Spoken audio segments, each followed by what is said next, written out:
Hi, this is South Asia Matters on Awaaz South Asia. I'm Nirupama Subramanian, and my guest today is Thinzar Shunlei. She's from Myanmar, and she is the co-founder of a group called India for Myanmar. And this is a pro-democracy group that wants India to be on the side of the pro-democracy fighters, the parallel government that is called the National Unity Government. It is the civilian government that has been set up by the legislators who were elected in 2021 before the coup took place. And Thinzar is with me today from Thailand, where she lives in self-exile. So Thinzar, welcome to the show. Thank you for your time. Thank you for joining South Asia Matters. My first question to you, Thinzar, is what is the situation in Myanmar today? We are hearing so much about the conflict that, it's a civil war and there are all these groups that are fighting the army. And the Indian government has also issued a travel advisory to Indians saying, please do not undertake any unnecessary travel. So what is the situation in Myanmar today? So it's already over 1,000 days under the coup attempt in Myanmar of the junta, the military generals.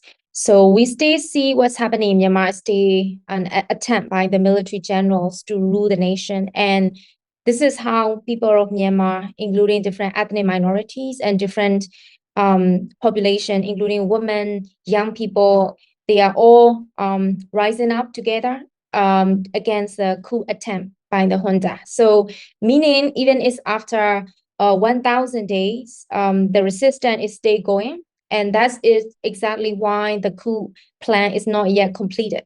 The junta is trying so hard, desperately trying so hard to rule the nations by using different brutal ways to instill fear to the people around the whole country. So the conflicts are everywhere. To be honest, conflicts in Myanmar are always there. Even way before the coup, we had a fresh civil war in Rakhine State against the Arakan army from 2018 around 2020. And then I also remember there was 4,000 civilian displaced in Karen State in January before the coup as well. Yeah. So you're saying that these conditions have always existed, and so there is nothing new about these conditions, or that it is different in some respect this time? What I want to say is conflict in Myanmar, brutality, human rights violations are nothing new. Myanmar even had a genocide in 2017 against the Rohingya population, and even the government and the military is now accused of genocide in ICJ, and now they are being already submitted. Their case is already submitted to ICC, International Criminal Court, and so on. So these violations are nothing new to the people of Myanmar. But what is new today is the resistance. The nationwide resistance is nothing like in the past in 1988, 1962, or 2015, 2007, Saffron Revolution. We had different uprising and movement against the military rule in the past, but this is different. Exactly why is it's not just by the ethnic minority, it's not just by the oppressed community. Now is a cross-sectoral, intergenerational movement. Not just about politics, but also cultural, social, and also armed resistance. So it's all different, cross-sectoral areas, and it's joined by so many different types of people. It's broad-based revolutions going on, and that's something new. That's what keeps us going. We felt like for the first time in our lifetime, in the history, that we can discuss what we wish to become as Myanmar as a whole, for the first time without military dominance in our revolution setting. And so you're hopeful of achieving that with this revolution, as you call it? I mean, some people call it civil war. Is that the right description? Yeah, we used to say that too. I was a civil war activist, anti-civil war activist in the past, and I was charged for the protests against civil war. And I faced a trial for 3 years, and I was convicted right before the coup. And then again, I was charged for organizing protests against the coup too. So that's why many of us are now forced to flee the country. And they being like blacklisted so many activists, and they were chasing us down and arresting us and torturing, kill, and doing the interrogation center. And these things keep happening. These things keep happening. So now we are trying to also fight the narrative around what we're doing right now, because it's easy for the junta and the military generals who owns weapons and fighter jet just to claim the throne, saying we are the ruler. See, we have bigger power and power. That's why we are the government.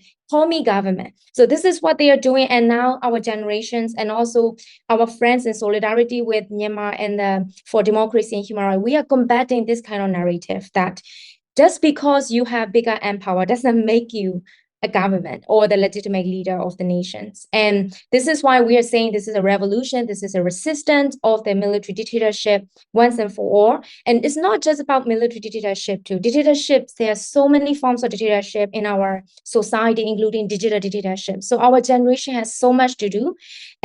But first, of course, the military is trying to attempt to rule the country. So we have to push it back. At the same time, because the military is attempting to rule the nation, the patriarchy also rising. So our women, the 50%, more than 50% of the population also are wide aware of this, that if the junta keep ruling, then the woman will always be oppressed. So this is why we call it a revolution. It's not just about political different political party fighting over the election result. No, it's not like it's more than that. And we call it a revolution for system change. There is an armed rebellion going on inside Myanmar. There's an armed resistance going on. And how much have you been able to push the military back?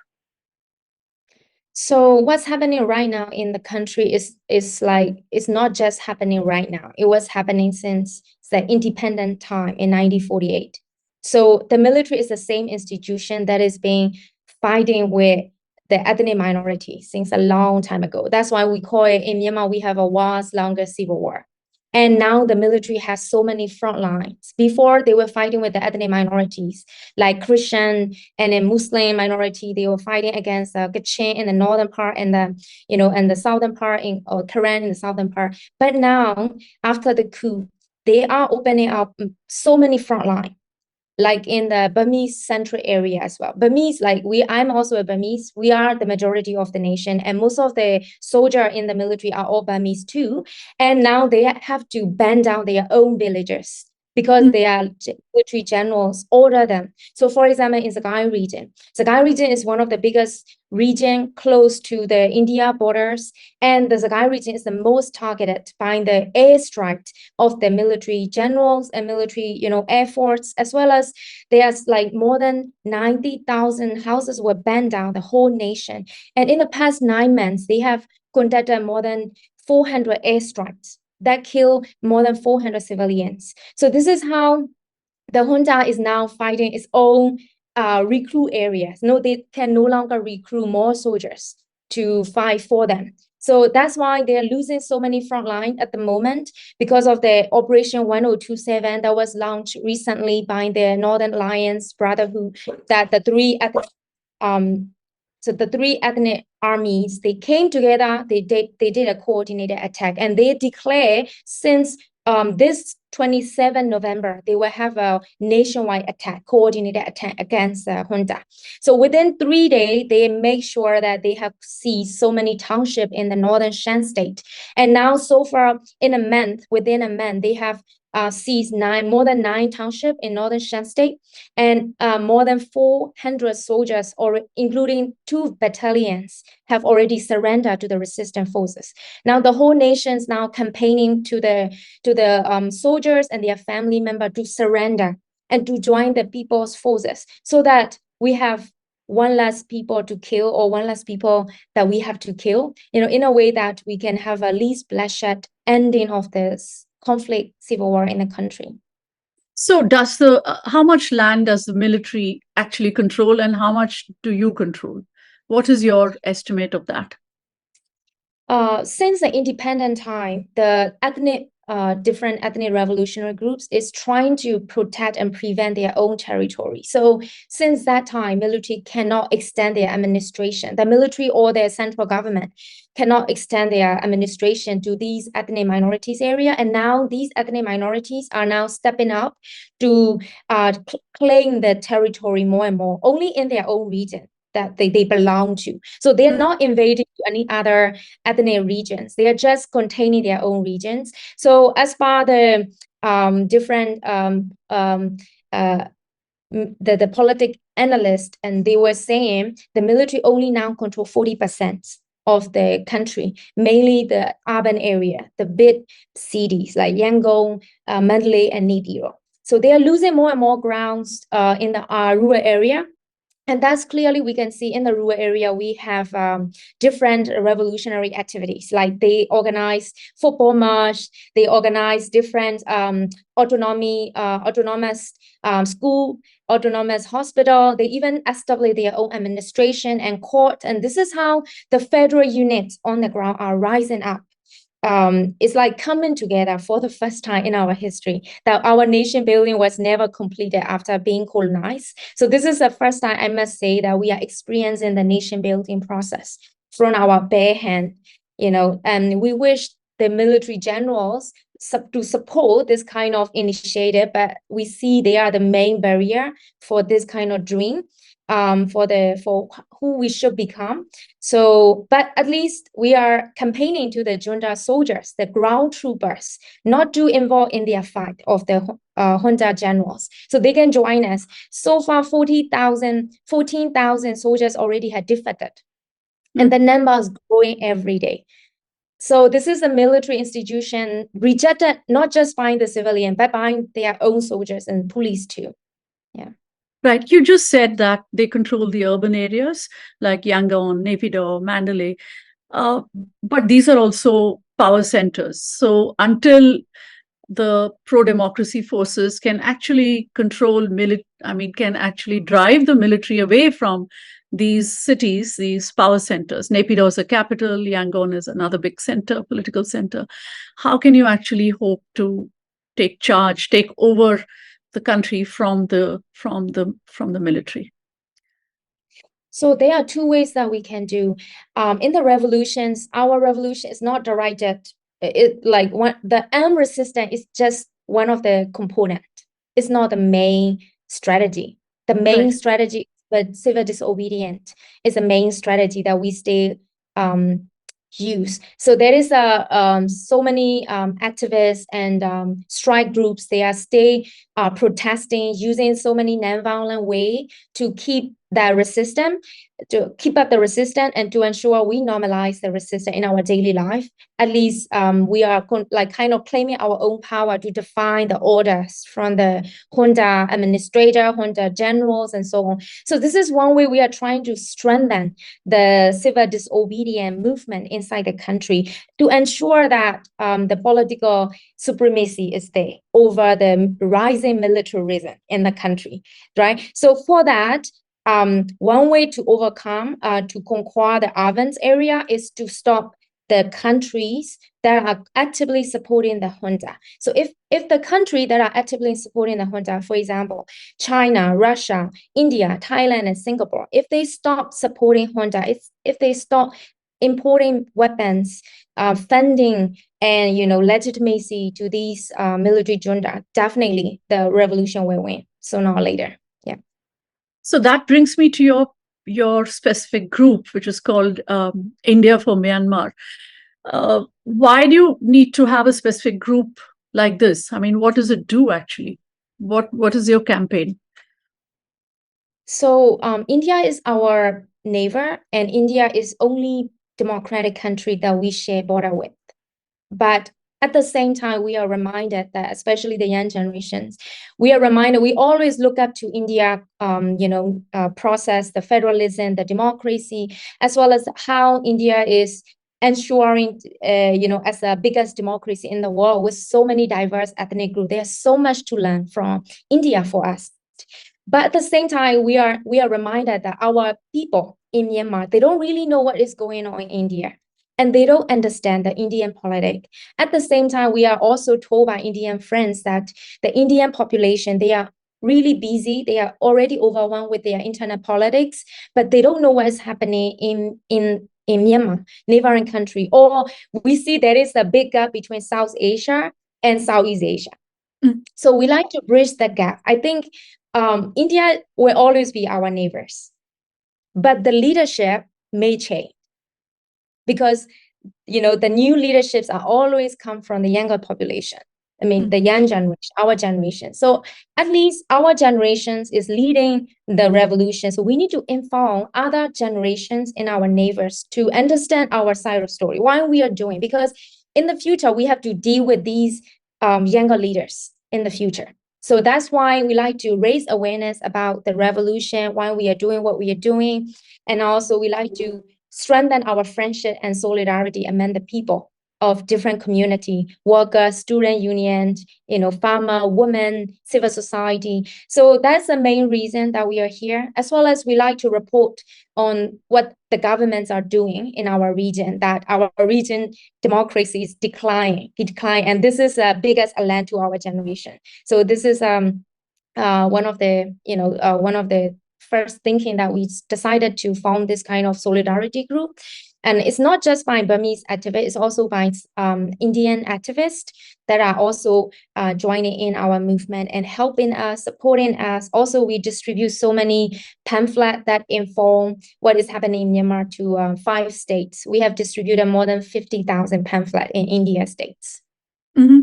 So you said the Indian government supports the military regime in Myanmar. In what ways is this support happening? Because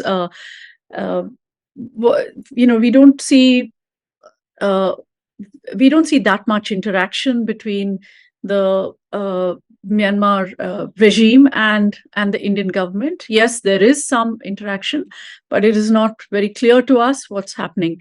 So can you tell us what is happening? Do you have more insight into this? Yeah, we recently launched a report on the India government and the Myanmar junta relationship. So we have documented all the activities that the Indian government has done. Indian government and the Myanmar junta has been, working on. What are their current collaborations and joint project, joint cooperation between not just the government, but also military to military cooperation as well over the past 30 months. So we have launched the report, and I like to request, our friends in solidarity with democracy and human rights can also learn about all the details report in that. So basically, when the coup happened, the people of Myanmar and the revolution demands sanction of the junta because of their continued crime and slaughtering, massacre everywhere. So we like the international government to take action over the junta. So different government have withdrawn or downsize their embassy, but Indian government was the first government that sent an official ambassador as a government. And then the ambassador have to submit the official credence letter to the junta. So in a way, that is officially recognizing the junta general, the criminal, in our eye, is a government, is a leader for Indian government. So that totally broke our heart. And that is one of the reasons we felt like, we need to inform India government that this is the very same institution that has committed several crimes over the past decade. Now we have changed our plan. We don't want to, we want a new game now. The people of Myanmar want a new game. So we are risking our own life. So we want to see Indian government not interrupting our new game, but we want them to support the new game that we believe in and we fought for. So in terms of politics, in terms of weaponries, India became one of the 5 countries that also imported weapons to Myanmar since the coup. And also we are seeing different business the Kaladan projects is keep going on. And also there is a diplomatic support in the UN as well. So these are very concerning for democracy, not just in Myanmar, also in India. And we like civil society, media, and different activists in India to speak up against this kind of approach to its own neighbor, that it is threatening our future friendship and relationship. Yeah. But would you accept that India has legitimate concerns about its security in the Northeast, its about the influence of China in Myanmar, and for these reasons, it needs to engage with the military, and it cannot just walk away from Myanmar. It cannot shut its doors to whatever regime there is. It has to do business with whoever is in power in Naypyidaw. And for this reason, it has to engage with the military as well. Do you accept this justification for India's engagement with the military? I would say in the past, maybe that's an approach that India or other different nations, neighboring country have to do. But now it's 2023 and the game is changing. And that's why we want to see India has a new foreign policy. They have to learn what is happening on the ground, because it's for a new game now. The revolution in Myanmar is nothing like in the past, as I have told, that it's broad-based, is coming up together, is already going for a new game. So it's already on the way. So what India is doing, if India likes to be neutral because of all the things that they're gonna lose, that's okay. So if India or any nation wants to be neutral, they can be neutral. But now what we are seeing in India is not neutral. India is actively, proactively supporting the junta. Like, for example, the weaponry, sending the weaponaries to the border to junta in a way that is also harming the people in Myanmar directly. So the Myanmar people now, they are witnessing the Indian government is actively supporting their killers. So that is against the humanity. It's not just about national interest, but also about humanity and democratic principles that a government has to, withhold, so that it has more power and more integrity as a government itself when they deal with the neighboring country. So now we have seen there is a decline integrity and or respect or recognition from the Myanmar people towards the Indian government. We are concerned this. So I hope the new government after the new election maybe have a new approach that is, in line with the current situation in 21st century. Yeah. Right. And India would also be, I guess, concerned about the instability in Myanmar affecting its own border states. For instance, we have seen a huge influx of Chin people from Chin state into Mizoram, and also a few more into Manipur and other states in that region. So that is exactly why India need to stop supporting junta, because the junta is causing more and more refugees fleeing out of country. Nobody wants to leave the country. That's the saying that we are saying to the Thai government, that nobody wants to leave the country as refugee.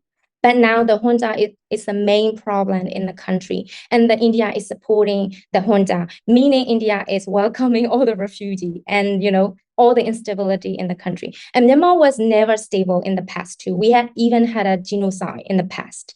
So you can imagine that conflicts are nothing new, but revolution, the resistance democracy movement is new, and India has to support the movement. Yeah. Right. So the other thing is that, you're fighting a lot of different groups are fighting this resistance, are engaged in this resistance against the junta. There is the ethnic armed organizations, there is the PDFs, that is the People's Defense Forces, and there are other groups in this. How united are you all? I mean, one of the things that is said about Myanmar is, it can never unite. All these people have different agendas, and although they seem to be fighting the junta in some places together, they're not all pro-democracy. They have their own agendas. Each ethnic armed organization has its own agenda. How true is that? That is correct. because one main reason why junta is biggest enemy is the junta always want to be only one. Junta always trying to unite the whole country. That's why junta is trying to force everyone to become only one. They never acknowledge the differences that we have, our different opinions, different demands, and that is the main reason why we keep having conflict in the country. And that's why now we are not trying to become only one. So the revolution is looking at different diverse voices. What do you want? What are your feeling? What are your pain? We like to listen each other. We like to have a dialogue each other. In a way, we decide for our own future, our own destiny. Everybody's responsible for their own tribe and for their own ethnicity. I'm a Burmese. I'm not worried about Kachin. I'm not worried about Karen. They will take care of themselves. This is not like in the old past, it's a modern world. People are now opening up their eyes, looking at different small nations, big nations. But the only thing is recognition and respect. That is lacking by the junta in the past, successive regimes. So now we are looking to form a federal nation. Federal nation meaning we will come together as a union when they are agreed share responsibility. When we agree that, we're gonna share some resources, then we will talk about it. But our main revolution mission is to become ourselves.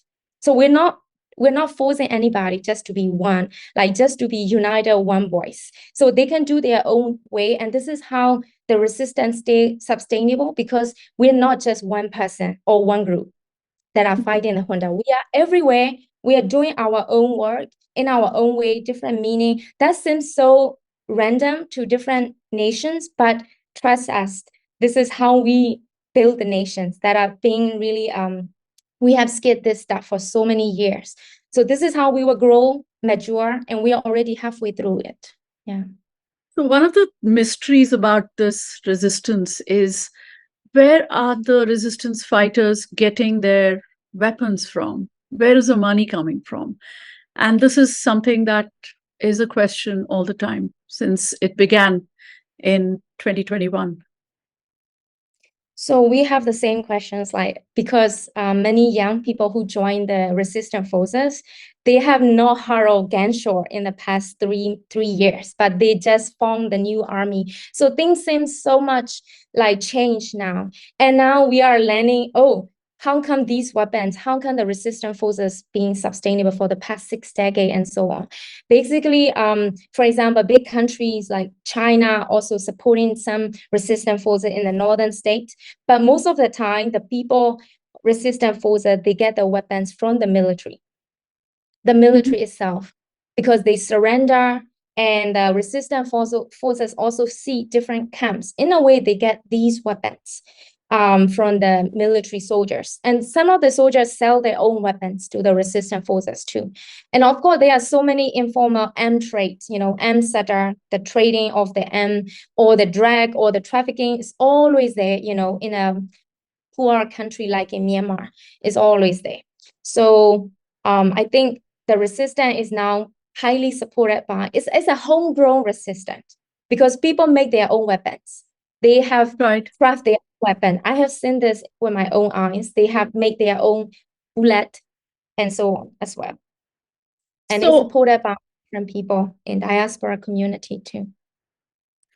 So do you have any contact with the Indian government at all? Because, there seems to be a view that the Indian government may have some back channel contacts with the NUG, with the pro-democracy forces, quiet contacts. Would that be a correct assessment, that there is a quiet contact behind the scenes? Because it's quiet, we don't know. Nobody's know, because it's quiet. That's why we want their government. If they are taking a bold step, just do it. Don't be afraid. Don't submit to the junta. Because even the people in Myanmar are fighting with their own, risking their own life with no big support from any government, but they still keep on fighting. So countries like India, the biggest democracy, can stand up the biggest bully in our region. Myanmar has been committing crimes against humanity, genocide, war crimes of so many, decades, the same institution. Now we are trying to correct our own institution that have been bullying us. So in our effort, we want Indian government to help us, to support us. So yeah. How much is Aung San Suu Kyi involved in this? Is she in touch? Are your democracy forces in touch with her? Is the NUG in touch with her? Is she allowed to meet people? What is it? Because she is the most visible for the whole world, for India as well. She spent a lot of time in India. She studied in India. So Indians recognize Aung San Suu Kyi. They don't know anybody in the NUG. No one has seen any leader of the NUG in India. So what is her relationship to the NUG? So NUG was found only after she was arrested. So I don't think she has something to do with NUG or with the revolution. And our revolution is going beyond the previous political scenarios. The previous political scenario that we had, mainly based on 2008 constitution, that was drafted by military. Now military have kind of destroying their own game plan. Even though Aung San Suu Kyi was one of the player in their game plan, now they don't like the game plan and they destroy their own game plan. Now people of Myanmar are saying, oh, we no longer play with your game plan. We will have our own game plan ourselves as people. This is civilian supremacy that we have to teach them. In today's war, the coup is not acceptable anymore. It's intolerable. And the civilian have to rule over the military general as well. So this is the biggest principle that we are trying to uphold, like the civilians' power over the military leaders. So we don't think Aung San Suu Kyi has something to do with us. She is staying in jail and facing so many trials. And we are also advocating for her release and for her health care as well. At the same time, what I want to inform to Indian population is we're not looking to change the leaders. We are looking to change political system. It seems so ideal, but I was thinking this is not possible in the past too, but we are already halfway through. There is no such thing called impossible anymore in Myanmar's political scenario. Things are happening so quick, and it's what happened today. What we do today matters for tomorrow. So it's never too late to support Myanmar people. Thank you so much, Thinzar Shunlei. Thank you for your time. Thank you for watching South Asia Matters. If you like this video, follow us, press the subscribe button, and follow our website for all the updates. Thank you so much.